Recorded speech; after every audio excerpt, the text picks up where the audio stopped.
গাছের শেকড়ে জড়িয়ে থাকা পুরনো ট্রেনটি নিঃশব্দে দাঁড়িয়ে আছে, যার ইঞ্জিন যেন শহরের ভুলে যাওয়া ইতিহাসের এক নীরব প্রহরী।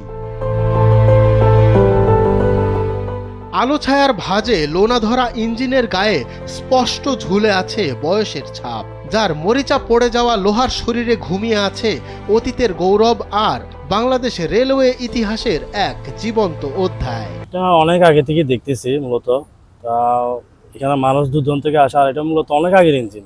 এখন বলতে গেলে এই ইঞ্জিনগুলো দেখাই যায় না, কিন্তু এটার ডিটেলসটা মূলত আর কেউ কিছু বলতে পারে এটাই জানে, যেটা অনেক আগের মডেলের ইঞ্জিন। এত বিশাল এই ট্রেন ইঞ্জিনটি সত্যিই কি কখনো চলতো?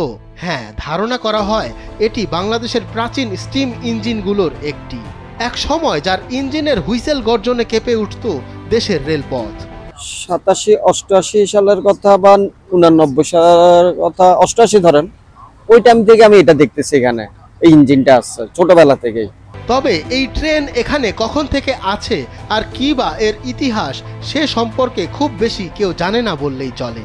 ইতিহাস ঘেটে পাওয়া যায় 1961 সালে রানী দ্বিতীয় এলিজাবেথ চট্টগ্রামের সিআরবি এলাকায় সফরে আসেন। নিশ্চিত হওয়া না গেলেও লোকমুখে প্রচলিত আছে এই ইঞ্জিনের উদ্বোধনী অনুষ্ঠানে উপস্থিত ছিলেন রানী নিজেই।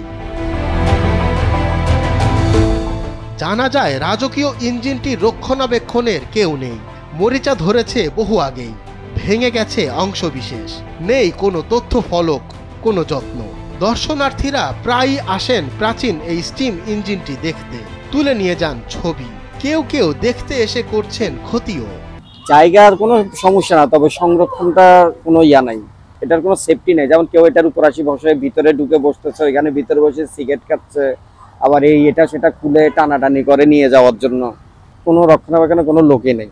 তবে অনেকেরই জানা হয় না এই ইঞ্জিন উপমহাদেশের ইতিহাসের গৌরবোজ্জ্বল অংশ হয়ে আছে। চট্টগ্রাম থেকে সংবাদদাতা মোহাম্মদ আকিলের পাঠানো তথ্যচিত্রে ডেস্ক রিপোর্ট মঞ্জুর এ মাওলা।